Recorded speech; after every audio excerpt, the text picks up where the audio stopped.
إن الحمد لله رب العالمين والصلاة والسلام على سيد الأنبياء والمرسلين وعلى آله وصحبه أجمعين. أما بعد فأعوذ بالله من الشيطان الرجيم. بسم الله الرحمن الرحيم. فمن زحزح عن النار وأدخل الجنة فقد فاز وما الحياة الدنيا إلا متاع الغرور. معزز سامعین کرام، حاضرین، دینی بھائیوں، بزرگوں، عزیز بچوں، تمام تعریفات و توصیفات اللہ سبحانہ و تعالیٰ کی ذات کو مختص ہے. درود و سلام ہو اللہ کے آخری رسول جناب محمد الرسول اللہ صلی اللہ علیہ وسلم پر. اللہم صلی علی محمد وعلی آل محمد. سامعین، آج کے درس کا عنوان ہے جہنم سے آزادی کے اسباب، یعنی وہ کام جس کے کرنے سے اللہ سبحانہ و تعالی ہمیں جہنم سے بچائے گا. وہ کام کیا کیا ہے؟ قرآن اور حدیث کی روشنی میں ہم جاننے کی کوشش کرتے ہیں. سب سے پہلا کام یہ ہے کہ وہ توحید، یعنی انسان توحید پر کاربند رہے. دوسرا اخلاص، یعنی کوئی بھی کام انجام دے تو اس کے اندر اخلاص ہونی چاہیے، ریاکاری دکھلاوا نہیں ہونی چاہیے. تیسرا دعاؤں کا اہتمام. جب مومن بندہ دعا کرتا ہے تو اللہ سبحانہ و تعالی دعا کے ذریعے سے بھی اللہ رب العالمین بلاؤں کو ٹالتا ہے اور جہنم سے نجات و رہائی عطا کرتا ہے. تقوی اختیار کرنا، روزہ رکھنا، تکبیر اولیٰ کے ساتھ باجماعت نماز ادا کرنا، فجر اور عصر کی نمازوں کا ہمیشہ پابندی کرنا، ظہر سے پہلے 4 رکعت یعنی ظہر کے فرض سے پہلے 4 رکعت پڑھنا اور اس کے بعد پھر فرض کے ادا ہو جانے کے بعد 4 رکعت پڑھنا. اللہ کے ڈر کی وجہ سے رونا، آنسو بہانا، بیٹیوں کی اچھی پرورش کرنا، بھائی کی عزت کا دفاع کرنا، مسلمان کو آزاد کرانا، اچھے اخلاق سے پیش آنا، صبح اور شام ذکر و اذکار کا اہتمام کرنا. یعنی یہ وہ کام ہے جس کو ہم کریں گے تو اللہ سبحانہ و تعالی جہنم سے ہمیں بچائے گا. اللہ رب العالمین کہہ رہا ہے سورہ آل عمران کی آیت نمبر 185 میں اللہ سبحانہ و تعالی کہہ رہا ہے کہ فمن زحزح عن النار وادخل الجنۃ فقد فاز، کہ جو شخص جس شخص کو اللہ سبحانہ و تعالی جہنم سے دور اور جنت میں داخل کر دیا جائے گا، یعنی جس شخص کو جہنم سے دور کر دیا جائے گا اور جنت میں داخل کر دیا جائے گا تو وہی شخص در حقیقت کامیاب ہوگا. وہی شخص اللہ رب العالمین کی نظروں میں کامیاب ہوگا. اور دنیا کی زندگی تو محض دھوکے کا سامان ہے. دنیا کی زندگی یہ چند روزہ ہے. حضرت عبادہ بن صامت رضی اللہ تعالیٰ عنہ بیان کرتے ہیں، وہ کہتے ہیں کہ میں نے نبی علیہ السلام سے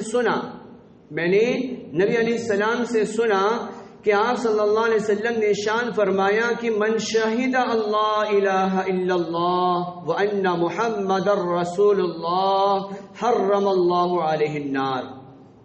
بہت پیاری وظیفہ ہے کہ جو آدمی یہ گواہی دے کہ اللہ تبارک و تعالیٰ کے سوا کوئی معبود نہیں اور محمد صلی اللہ علیہ وسلم اللہ کے رسول ہے، تو اللہ تبارک و تعالیٰ اس پر جہنم کو حرام کر دیا ہے. اللہ رب العالمین جہنم کو اس بندے پر حرام کر دیا ہے جس نے یہ تصدیق کر دی کہ اللہ کے سوا کوئی معبود نہیں ہے اور محمد صلی اللہ علیہ وسلم اللہ کے رسول ہیں. تو اللہ تبارک و تعالیٰ اس پر جہنم کو حرام کر دیا ہے. باقی چھوٹے بڑے معاملات وہ اپنی اصلاح کرتے رہے. حضرت عمر بن خطاب رضی اللہ تعالیٰ عنہ بیان کرتے ہیں کہ نبی علیہ الصلوۃ والسلام نے ارشاد فرمایا کہ میں ایک ایسا کلمہ جانتا ہوں جس کو کوئی بندہ سچے دل کے ساتھ پڑھے پھر اس پر اس کی موت آ جائے تو اللہ تبارک و تعالیٰ اسے جہنم کی آگ اس پر حرام کر دیتا ہے. وہ کلمہ کیا ہے؟ ان اللہ حرم علی النار من قال لا الہ الا اللہ یبتغی بذلک وجہ اللہ، کہ جس نے یہ کہا کہ لا الہ الا اللہ یعنی اللہ کے سوا کوئی معبود نہیں، تو اللہ تبارک و تعالیٰ اس پر جہنم کو حرام قرار دیا ہے. آگے اللہ کے رسول نے کہا کہ جس شخص کی موت اس حالت میں آئے، جس شخص کی موت اس حالت میں آئے کہ وہ کسی کو اللہ کا ساتھی، اللہ کا شریک نہ ٹھہراتا، جس بندے یا بندے کی موت اس حالت میں آئے کہ اس نے اللہ کا شریک کسی کو نہیں ٹھہرایا، تو جہنم اسے اللہ تبارک و تعالی جنت میں داخل کرے گا، اللہ سبحانہ و تعالیٰ اسے جنت میں داخل کرے گا۔ اور جس آدمی کی موت اس حالت میں آئی کہ وہ شرک کرتا تھا تو وہ جہنم میں داخل ہوگا۔ یعنی نیک عمل کرنے والے کا ٹھکانہ، اگر وہ شرک نہیں کرتا تو وہ جنت میں داخل ہوگا، اور شرک کرنے والا جہنم میں داخل ہوگا۔ بالکل صاف صاف اللہ کے رسول صلی اللہ علیہ وسلم نے واضح کہہ دیا۔ اخلاص، کوئی بھی کام ہم کریں تو اس میں ریاکاری نہیں ہونی چاہیے۔ نبی علیہ السلام کے فرمان سے ہمیں پتہ چلتا ہے کہ اللہ رب العالمین کی عدالت میں ایسے بندوں کو بھی حاضر کیا جائے گا، ان سے سوال کیا جائے گا کہ اللہ تبارک و تعالیٰ نے تجھے قوت و طاقت عطا کی تھی اور تو نے اللہ کے راہ میں قتال بھی کیا، جنگ و جدال بھی کیا، تو وہ کہے گا کہ اللہ تو نے جو ہمیں طاقت دیا تھا یقیناً میں تیری رضا کے لیے سارے عمل انجام دیے۔ تو اللہ تبارک و تعالیٰ کہے گا کہ تو جھوٹا ہے، تو نے اپنی طاقت کا غلط استعمال کیا، تو نے یہ قتل و قتال اس لیے کیا کہ تاکہ تجھے لوگ بہادر کہیں، فصحب علی وجہہ، تو اسے فرشتے منہ کے بل گھسیٹ کے جہنم میں ڈال دیں گے۔ اسی طریقے سے عالم صاحب کو بلایا جائے گا اور ان سے کہا جائے گا، ان سے پوچھا جائے گا کہ تو نے کلام سیکھا، قرآن سیکھا، تو اس کا کیا کیا؟ تو کہے گا کہ اللہ میں نے تو تیری رضا کے لیے میں نے اسے پڑھایا، اسے سیکھا اور دوسروں کو سکھلایا۔ تو اسے کہا جائے گا کہ تو جھوٹا ہے، تو نے اس لیے سیکھا کہ تجھے عالم صاحب کہا جائے، قاری صاحب کہا جائے، لہٰذا دنیا والوں نے تجھے کہہ لیا اور تو اسی لالچ کی وجہ سے تو نے سیکھا تھا۔ اب یہاں پہ تیرا کوئی صلہ نہیں، فصحب علی وجہہ فی النار، یہاں تک کہ اسے منہ کے بل گھسیٹا جائے گا اور جہنم میں ڈال دیا جائے گا۔ یہ ساری مثالیں اس لیے پیش کی گئی ہیں کہ کوئی بھی ہم عمل انجام دے رہے ہیں تو اس میں ریاکاری نہیں ہونی چاہیے، دکھلاوا نہیں ہونی چاہیے۔ دعاؤں کا اہتمام کرنا، دعا بھی جہنم سے بچانے کا ذریعہ ہے۔ وہ کیسے؟ اللہ رب العالمین کہہ رہے ہیں، اللہ سبحانہ و تعالیٰ نے کہا کہ والذین یقولون ربنا اصرف عنا عذاب جہنم، اور وہ لوگ جو یہ کہا کرتے ہیں کہ اے ہمارے رب ہم سے جہنم کے عذاب کو دور کر دے، ان عذابھا کان غراما، کہ وہ عذاب جو انسانوں سے چمٹ جانے والا ہے، انہا سات مستقر و مقاما، اور یقیناً جہنم بہت برا ٹھکانہ ہے، جہنم بہت برا ٹھکانہ ہے۔ اس طریقے سے ہمیں دعا کرنی چاہیے۔ جب ہم اس طریقے سے دعا کریں گے تو اللہ سبحانہ و تعالی ہماری دعاؤں کو قبول کرے گا، تو یقینا اللہ سبحانہ و تعالی ہمیں جنت میں جگہ دے گا، جہنم سے نجات عطا فرمائے گا۔ تقوی اختیار کرنا، تقوی ہے کیا؟ تقوی اسے کہتے ہیں، یہ مثال بار بار گزر چکی ہے کہ کانٹے دار جھاڑی ہو اور ہمارا وہاں سے گزر ہو، تو ایسے وقت میں ہم اپنے کپڑوں کو کیسے سمیٹ کے نکل جائیں گے کہ تاکہ ہمارے کپڑوں میں، ہمارے جسم میں خروش نہ آئے۔ اسی طریقے سے یہ دنیا کی مثال ایک کانٹے دار جھاڑ جیسی ہے، یہاں ہر طرف برائیاں ہی برائیاں ہیں، ہر نت نئے برائیوں کو ایجاد کیا جا رہا ہے اور انسان اس کے اندر ملوث ہوتے ہوئے نظر آ رہے ہیں۔ تو ایسے وقت میں اپنا بچاؤ کرنا اور اللہ کے رضامندی والے عمل کو انجام دیتے رہنا۔ ابو ہریرہ رضی اللہ تعالی عنہ کہتے ہیں کہ نبی علیہ الصلوۃ والسلام سے پوچھا گیا، لوگوں کو سب سے زیادہ کون سی چیز جنت میں پہنچائے گی؟ نبی علیہ السلام سے پوچھا گیا کہ لوگوں کو سب سے زیادہ جنت میں کون سی چیز پہنچائے گی؟ تو آپ صلی اللہ علیہ وسلم نے فرمایا تقوی و حسن الخلق، یعنی تقوی کا اختیار کرنا اور اچھے اخلاق سے پیش آنا، اچھے اخلاق سے پیش آنا، یہ سب سے زیادہ جنت میں داخلے کا سبب بننے والا ہے۔ اور جو جہنم میں داخلے کا سبب بننے والا ہے وہ کیا؟ پھر آپ صلی اللہ علیہ وسلم سے پوچھا گیا کہ لوگوں کو سب سے زیادہ کون سی چیز جہنم میں پہنچا دے گی؟ لوگوں کو سب سے زیادہ کون سی چیز جہنم میں پہنچا دے گی؟ آپ صلی اللہ علیہ وسلم نے فرمایا الفم والفرج، منہ اور شرمگاہ سب سے زیادہ انسان کو جہنم میں داخل کرنے کا سبب بننا ہے۔ اس لیے کہ منہ، زبان، جو اللہ رب العالمین نے زبان ہمیں عطا کی ہے، اس کی حکمت کو ہمیں پہچاننا چاہیے۔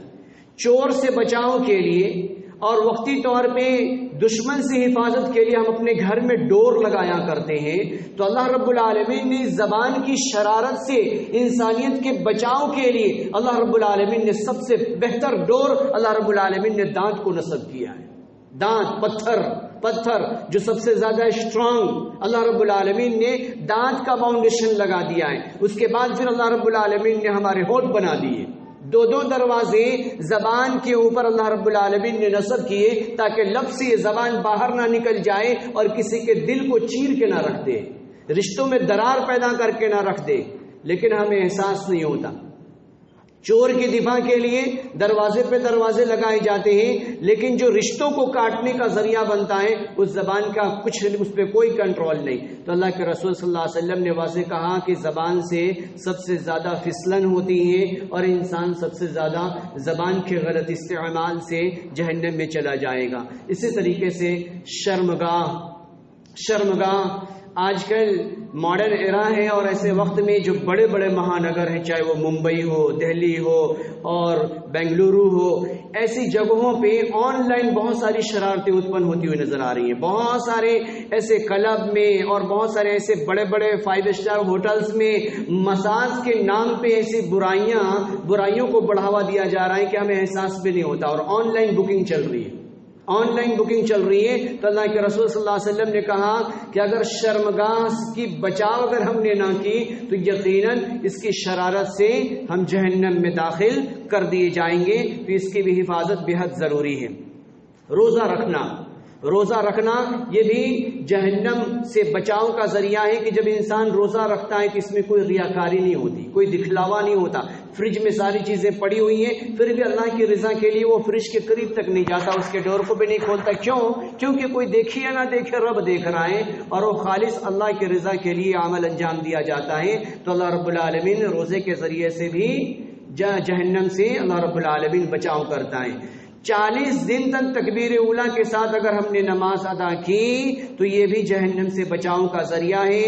نبی علیہ السلام نے فرمایا کہ من صلی للہ 40 یوما فی جماعہ یدرک تکبیر الاولا کتب له براءۃ من النار و براءۃ من النفاق۔ جو شخص اللہ رب العالمین کی رضا کے لیے 40 دن تک باجماعت نماز پڑھے، تکبیر اولا اس کی فوت نہ ہو، تو اللہ تبارک و تعالیٰ کی طرف سے اس کے لیے 2 چیزوں سے برات لکھ دی جاتی ہے، یعنی نجات لکھ دی جاتی ہے۔ نمبر 1 جہنم کی آگ سے، جہنم کی آگ سے وہ بچا لیا جاتا ہے۔ دوسرا نفاق سے اللہ رب العالمین اسے بچا دیا کرتا ہے۔ اسی طریقے سے جہنم سے بچاؤ کا جو ذریعہ ہے فجر اور عصر کی نماز کا اہتمام کرنا۔ فجر اور عصر کی نماز کا اہتمام کرنا۔ نبی علیہ السلام نے کہا من صلی البردین دخل الجنہ، جس نے ان 2 نمازوں کا اہتمام کیا وہ جنت میں داخل ہوگا، یعنی جنت میں داخل ہوگا یعنی جہنم سے اسے نجات اور رہائی مل جائے گی۔ آگے اللہ کے رسول صلی اللہ علیہ وسلم نے فرمایا من صلی العشاء فی جماعت فکأنما قام نصف اللیل ومن صلی الصبح فی جماعت فکأنما صلی اللیل کلہ۔ جو شخص عشاء کی نماز با جماعت ادا کرے تو گویا کہ اس نے آدھی رات قیام کیا۔ عشاء کی نماز، ابھی اللہ سبحانہ و تعالیٰ کا فضل کہ ہم لوگوں نے عشاء کی نماز با جماعت ادا کیا، تو اللہ کے رسول صلی اللہ علیہ وسلم نے کہا گویا کہ آدھی رات قیام کرنے کا ثواب، یعنی ہماری آنکھ نہیں کھلی، ہم تہجد کا اہتمام کر نہ سکے، ایسے وقت میں اللہ سبحانہ و تعالیٰ رات میں جگ کے قیام کرنا یعنی کھڑے ہو کر نماز پڑھنے کا ثواب لکھ دیتا ہے۔ عشاء کی نماز اگر ہم نے با جماعت سے پڑھ لی۔ اسی طریقے سے جو شخص فجر کی نماز با جماعت ادا کیا تو گویا کہ پوری رات وہ نماز پڑھتا رہا، یعنی عشاء کی نماز پڑھی تو آدھا رات کا ثواب ہمیں مل گیا، فجر ہم نے پڑھ لی تو پوری رات، گویا کہ رات کا خلا حصہ ہم نے تو سونے میں اپنے جسم کو راحت پہنچانے کے لیے ہم نے گزارا۔ یہاں پہ اللہ رب العالمین ہمارے لیے نیکیاں لکھ رہا ہے، اللہ سبحانہ و تعالی ہمارے لیے نیکیاں لکھ رہا ہے۔ تو ہمیں خاص طور سے عشاء کی اور فجر کی نمازوں کا اہتمام کرنا چاہیے۔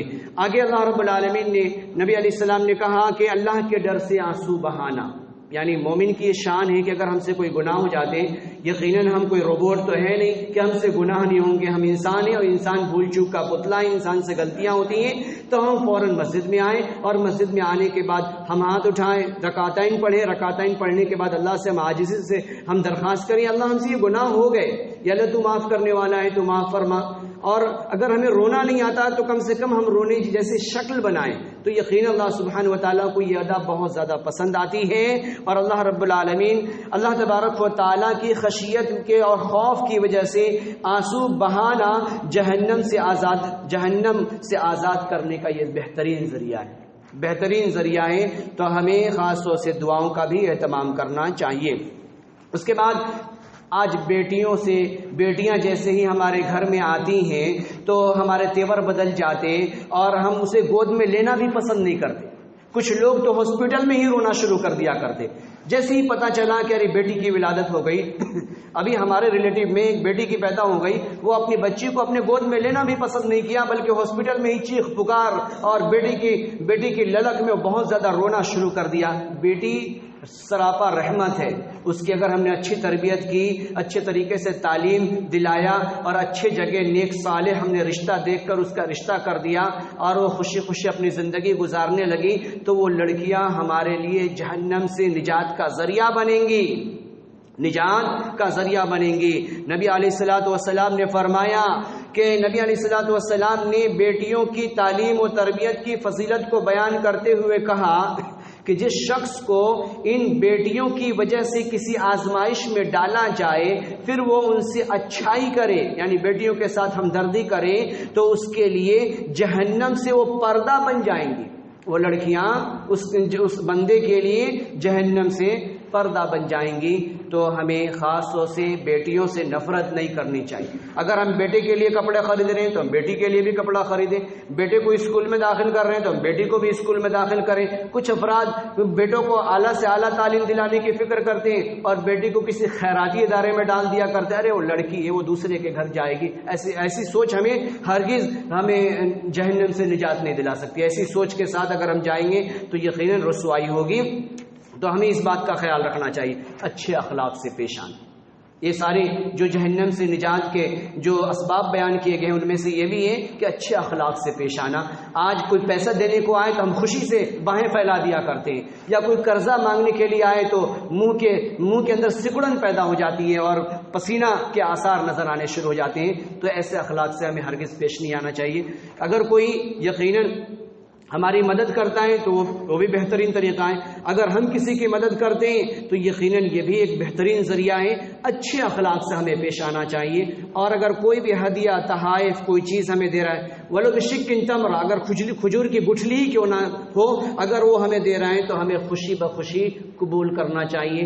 اپنے چہرے کو سکڑانا نہیں چاہیے کہ ارے تجھے دینے کے لیے کھجور ہی ملا، یا یہ سڑی چیزیں ہی ملی جو ہمارے بچوں کو لا کر ہدیہ دے رہا ہے۔ اگر وہ اچھی چیز ہے تو ہم اسے قبول کرنے کے ساتھ استعمال کریں، اور اگر اچھی چیز نہیں ہے تو ہم اسے کم سے کم محفوظ جگہ پر رکھ دیں تاکہ اس کی دل شکنی نہ ہو۔ لیکن آج ہمارے گھروں کی مائیں اور بہنوں کا یہ کردار ہوتا ہے کہ جیسی اچھی چیزیں آتی تو سمیٹ لی جاتی، اور جیسی ہی کوئی ایسی چیز جو ہماری استعمال کے لائق نہیں ہوتی تو دو تین کھری کھوٹی باتیں سنا دیا کرتی، میں ہی ملی یہ ساری چیزیں استعمال کرنے کے لیے جو تیرے گھر والے استعمال نہ کر سکے وہ ہمارے بچے کھائیں گے کیا، لے جائیں اسے فوراً۔ تو اس سے دل شکنی ہوا کرتی ہے، دل کے اندر نفرت اتپن ہوا کرتی ہے۔ ہم استعمال کریں یا نہ کریں، کم سے کم اس چیزوں کو قبول کر لیں، یہ بھی بہترین اخلاق کا ایک طریقہ ہے۔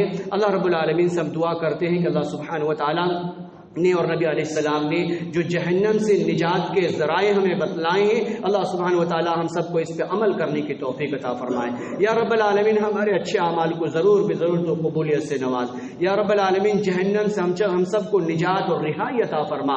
یا رب العالمین یقیناً جہنم بہت ہی مہلک جگہ ہے، اللہ اس کے ہولناکیوں کو ہم برداشت نہ کر سکیں گے۔ یا رب العالمین ہم سب کو تو جہنم سے خلاصی اور نجات اور رہائی عطا فرما۔